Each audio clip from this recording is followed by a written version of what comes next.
Hey y'all, so today I'm going to be doing a full review for The Forgetting by Sharon Cameron. This is a book that I've talked about quite a bit on my channel over the past month, both before I read it and recently in my wrap-up for the months of September and October. This is one where I heard the premise and I immediately wanted to read it, so I got it from my library and I read it very quickly. So essentially, this is a dystopian novel that takes place in a town where every 12 years this event called The Forgetting happens. When The Forgetting happens, the memories of everyone in the town are wiped. They don't remember anything about their life, themselves, anything. So to combat this, everyone in town keeps journals, and they basically journal their entire lives, so once the forgetting happens, they can find these journals and read them and learn about their lives before the forgetting. But for some reason, our main character Nadia has never been affected by the forgetting.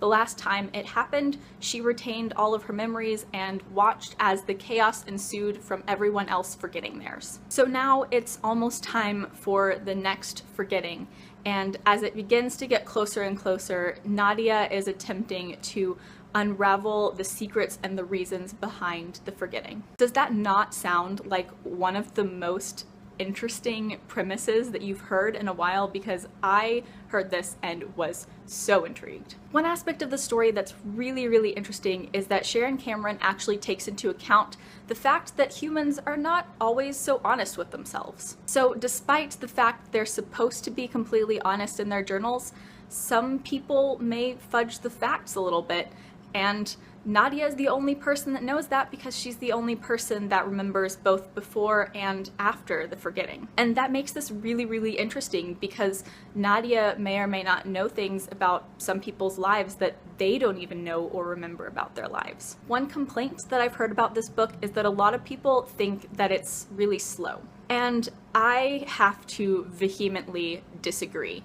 I am definitely one that really likes world building, so I am more prone to be really interested by world building than most people are, so that might be where the discrepancy in opinion lies. Because I was incredibly engrossed and incredibly intrigued by this story the entire way through. I sat down and flew through the first 100 pages very quickly and then had to put it down before going to bed, and when I picked it back up the next time, I read the entire rest of the book. And honestly, I think that lies at the root of why I really loved this book, is the fact that I found the world so incredibly intriguing and that a lot of the story revolved around unraveling the secrets within this world. One of the strongest aspects for me about the story was our main character Nadia and our main male character Gray. Because while Nadia definitely has some aspects to her that are kind of typical of the YA heroine,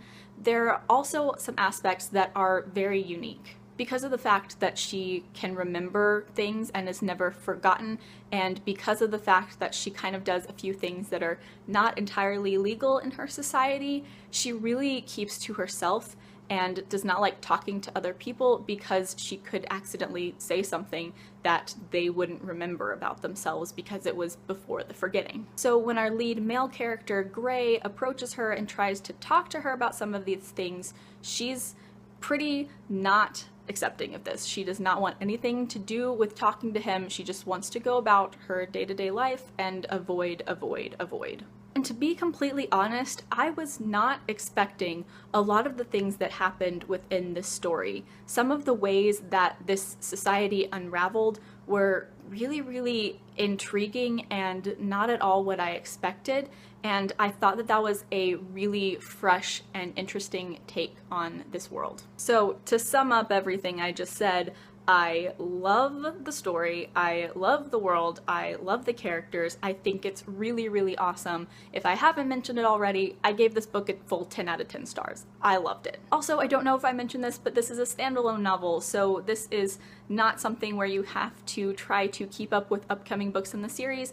It is one concise story. Now to the one qualm that I have with it that I think could be something that might be a bit of a turnoff for some people. And I want to point out that this was not a problem that I personally had with this book. I enjoyed it, but I feel like some people might have a problem with it. This, and I'm gonna drop a big shocker on you guys right now, is a YA novel. Hello, those are things that exist in BookTube. And we are all familiar with some typical YA novel tropes. So, because of that, we probably shouldn't be surprised when some of these YA tropes pop up in YA novels. Wow, shocking, like breaking news. Now, I'm not saying that this story is incredibly trope-filled and it's just going to be the most predictable thing you've ever read in your life, but it does have some of the expected things in YA novels, and that's not a thing that bothered me, but it's something that could potentially bother someone who wants to pick it up.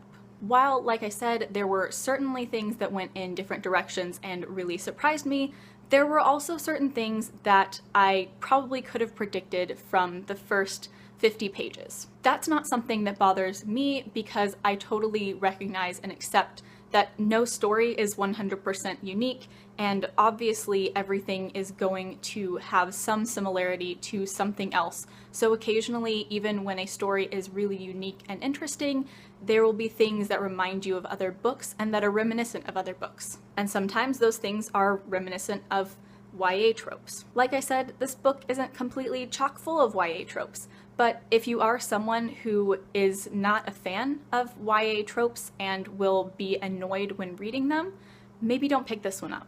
I mean, I would still suggest that you pick it up because it's like really amazing and I've been gushing about it this whole video, but like I said, if that's something that really bothers you, maybe this isn't the best book for you. So I don't want to end this review on a negative note because, like I said, I loved this book. So briefly recapping, there are a couple things that some people may not like about it, but I absolutely loved the plot, the characters, the world. I thought it was incredibly interesting and like 90% unique. So if you are intrigued by the premise, I would so recommend that you pick this up because I loved it. So that is it for my review of The Forgetting. Like I said, love this book, love it so much. If you have read it, please let me know down in the comments what you thought about it. I hope you loved it as much as I did because honestly, this is like one of my new favorite standalone novels. Also, in case you haven't seen any of my other videos on the topic, I am participating in NaNoWriMo this year,